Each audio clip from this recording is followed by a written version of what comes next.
Pemirsa, Nikita Mirzani kembali menjalani sidang lanjutan terkait kasus pencemaran nama baik yang menjeratnya. Seperti biasa, didampingi kuasa hukum dan para sahabatnya, Nikita hadir di Pengadilan Negeri Serang dan tampil stunning. Dengan gaya rambut pendek, model lurus, dan busana serba hitam, saat bertemu dengan awak media, Nikita mengungkap siap tempur di persidangannya kali ini.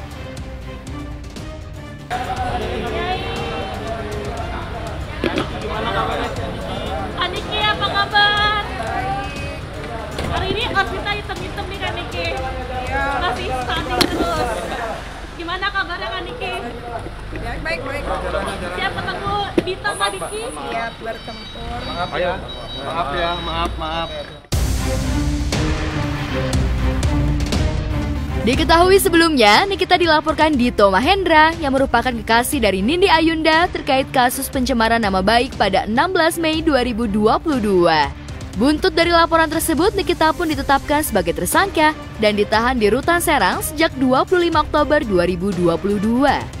Saat ini, kasus yang menjerat ibu 3 anak tersebut masuk ranah pengadilan dan Nikita dikenai pasal berlapis oleh jaksa penuntut umum.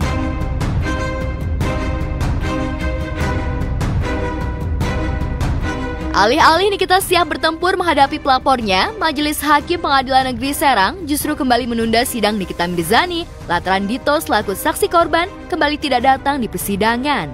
Hal tersebut sontak membuat Nikita kecewa hingga pada saat usai persidangan, terlihat Nikita sempat melempar sebuah map ke arah meja tim kuasa hukumnya. Tak hanya itu, sebelum melempar map hijau, terlihat juga Nikita melempar mic saat petugas hendak mendampinginya keluar persidangan. Video tersebut pun tersebar di media sosial dan dibanjiri beragam komentar netizen. Namun saat ditanya terkait alasan Nikita membanting mic dan melempar map, Nikita mengaku tindakannya tersebut adalah tindakan ketidaksengajaan.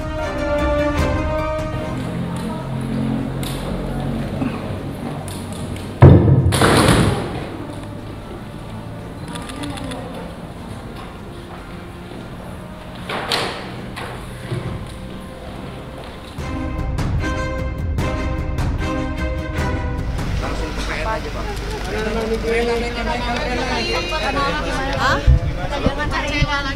Oh enggak, itu nggak ngamuk, itu kesenggol. Enggak, itu kesenggol. Kan gue Wonder Woman, nggak usah nyentuh aja udah bisa kebanting orang. Sampai bertengkar kan? Iya, itu juga cuman nggak sengaja kesenggol itu. Itu terbang sendiri aja. Pokoknya di sini kan semua serba mengejutkan ya. Mic aja bisa terbang kan. Ya, Majelis Hakim Pengadilan Negeri Serang memerintahkan Jaksa Penuntut Umum Kejaksaan Negeri Serang untuk menghadirkan paksa saksi korban Dito Mahendra. Hakim tak hanya meminta menghadirkan paksa Dito Mahendra, melainkan juga para saksi lain di sidang lanjutan yang dijadwalkan digelar pada 29 Desember mendatang. Lantas, apa tanggapan pihak Nikita terkait Dito yang sudah ketiga kalinya tak hadir di persidangan? Ya, itu sudah mau dikeluarkan penetapan di bawah paksa tanggal 29. Jadi kita lihat aja nanti.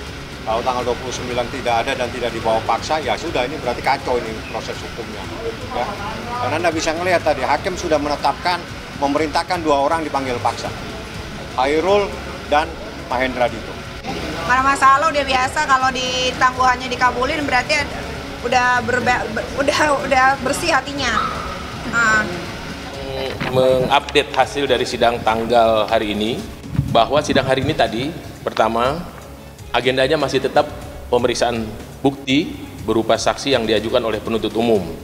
Dan sidang hari ini tadi, sesuai dengan permintaan Majelis Hakim pada sidang yang lalu, bahwa ada 3 orang saksi yang dipanggil, yaitu saksi atas nama Dito Mahendra, saksi pelapor dan korban, dan 2 orang saksi lainnya. Dalam persidangan hari ini, hanya hadir 1 orang. Dan tadi ketika akan didengarkan keterangan saksi, penasihat hukum dari terdakwa merasa keberatan karena penasihat hukum meminta agar keterangan saksi yang didengar lebih dahulu adalah saksi korban atau saksi pelapor atas nama Dito Mahendra.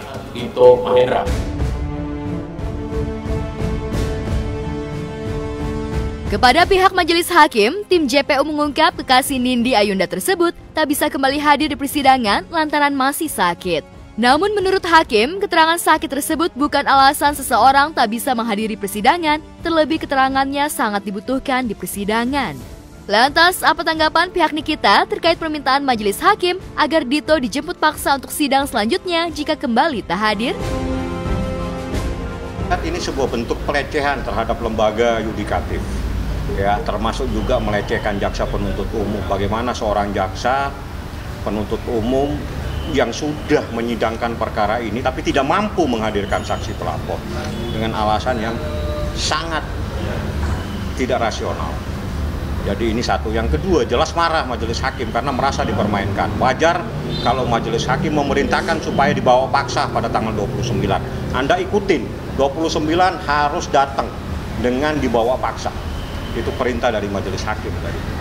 Setelah diteliti tentang pemanggilan atas nama saksi Dito Mahendra dan satu orang saksi lainnya yang tidak hadir, majelis hakim menemukan walaupun panggilan itu sudah dilayangkan secara sah, tetapi alasan yang bersangkutan yaitu saksi Dito dan saksi satu orang lainnya itu karena duka dan karena sakit Dito Mahendra yang masih dirawat di rumah sakit, bukanlah menurut majelis hakim ya, bukanlah menjadi alasan penghalang untuk dua orang saksi ini hadir di persidangan untuk didengar keterangan. Majelis hakim telah membuat penetapan untuk memanggil secara paksa atas nama saksi Dito Mahendra dan saksi yang satu orang lainnya tadi.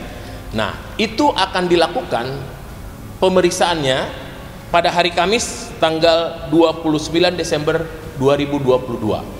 Jadi pada hari Kamis 29 Desember 2022, saksi Dito Mahendra dan satu orang saksi lain yang karena alasan duka tadi, karena tadi saya sudah sampaikan menurut majelis hakim bukan sebagai suatu alasan yang bisa menghambat atau menghalangi yang bersangkutan untuk hadir di persidangan, kemudian majelis hakim dengan penetapan upaya paksa untuk dihadirkan di persidangan pada tanggal 29 Desember 2022.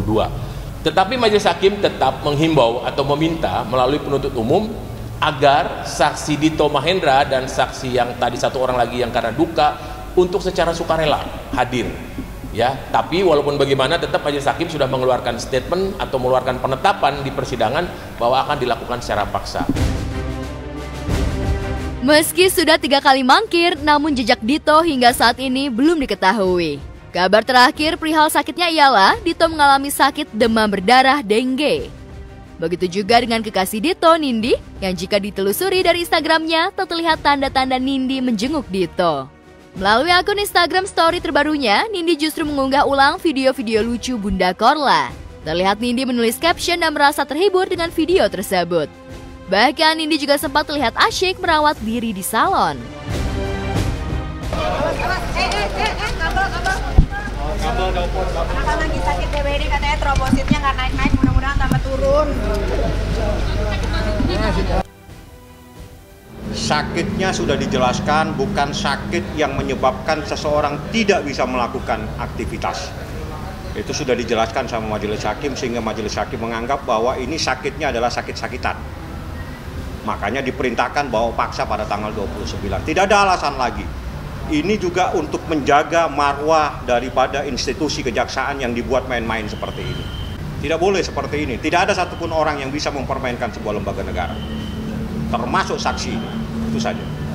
Saya tidak menyatakan pura-pura sakit, tapi hakim menyatakan bahwa ini bukan sakit yang menyebabkan seseorang tidak bisa melakukan aktivitas. Artinya dia harus dibawa paksa untuk hadir di persidangan. Tanpa kehadiran dia, perkara ini tidak bisa berjalan.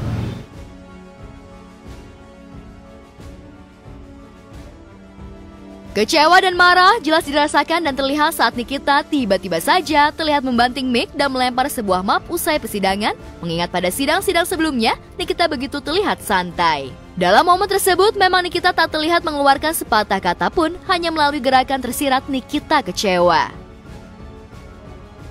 Kecewa pasti ya, karena emang ini kayaknya emang maunya Dito, selalu menunda-nunda supaya saya makin lama di dalam penjara, tapi nggak ada masalah. Katanya kan nanti hari Kamis minggu depan tanggal 29 dia akan dijemput paksa.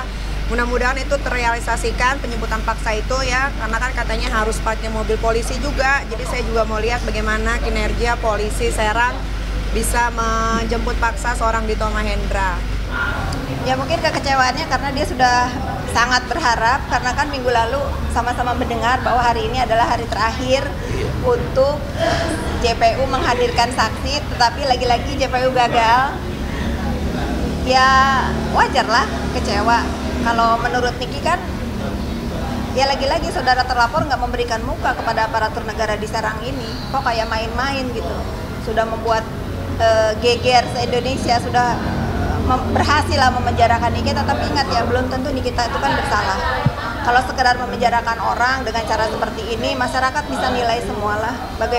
Bagaimana sih pelapor ini serius nggak sih? Serius nggak sih dengan nilai kerugian yang dia derita?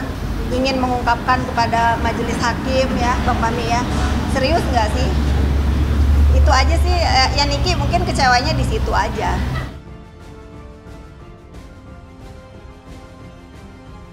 Diketahui map hijau yang dilempar Nikita tersebut memang berisi berkas pemeriksaan kesehatan dirinya. Dalam sidang sebelumnya, Nikita memang tengah sakit di bagian punggung dan leher sehingga sulit untuk menengok.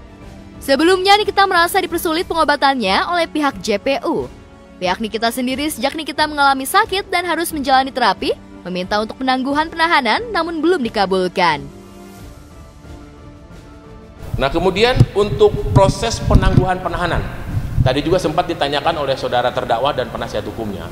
Hari ini Majelis Hakim sudah membuat keputusan, ya. Hari ini Majelis Hakim sudah membuat keputusan bahwa tentang penangguhan penahanan atas nama terdakwa Nikita Mirzani tidak dikabulkan lagi.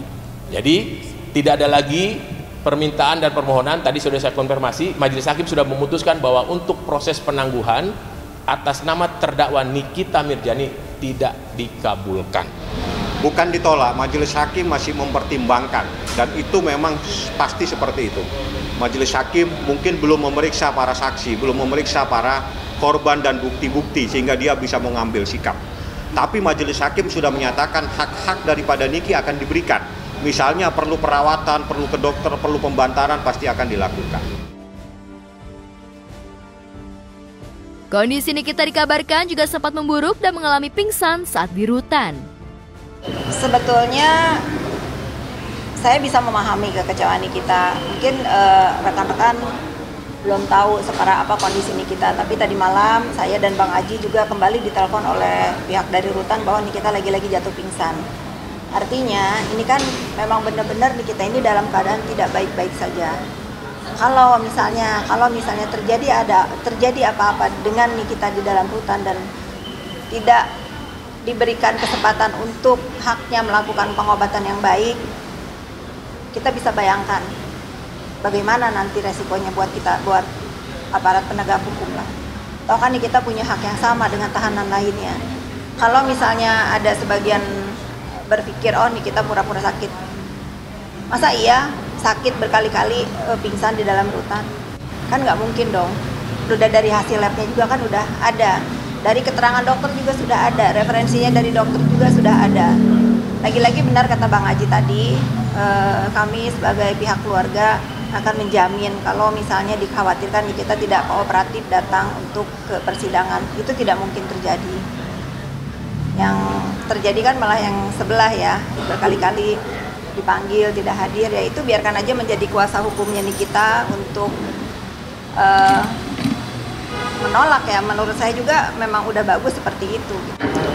Kalau hari ini jujur dia menceritakan tentang sakitnya sih, tentang sakitnya semalam. Kenapa semalam aku ditelepon, dia tiba-tiba kelayangan aja, tahu-tahu aku juga nggak tahu kalau aku tuh pingsan.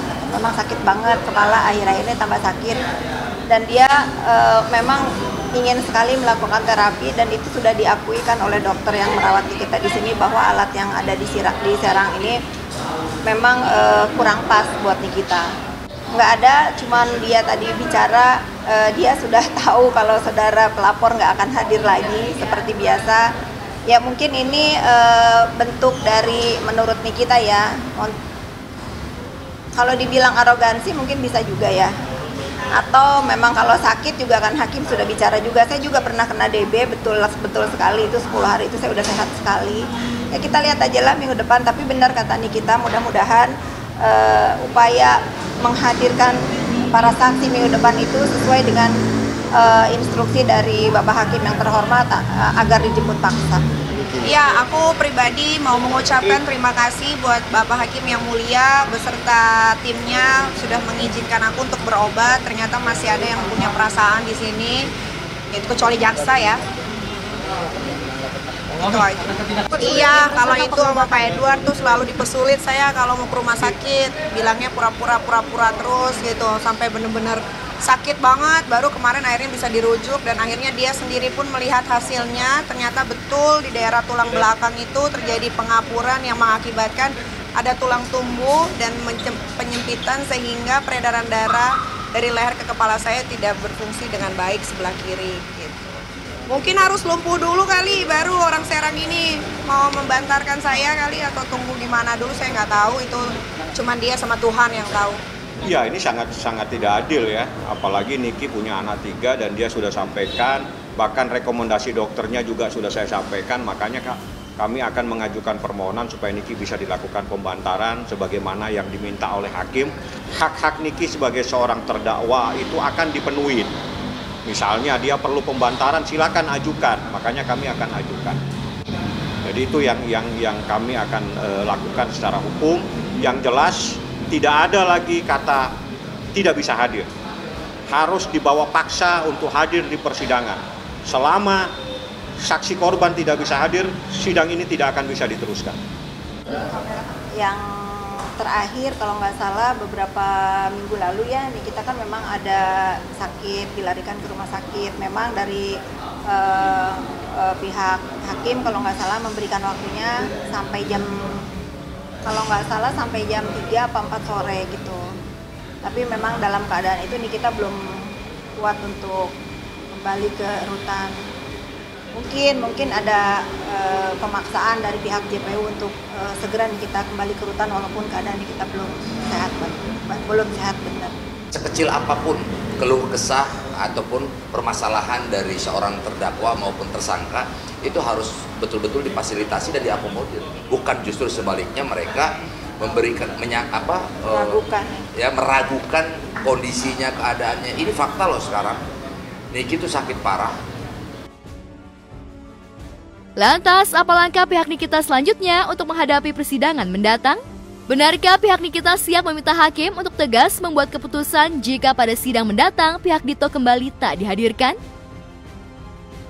Iya, Pak Edward mah tukang bohong, ngomongnya di rumah sakit, bilangnya kalau nggak datang 3 kali mau dipulangin. Ini tadi ditanya depan majelis hakim, diem-diem aja.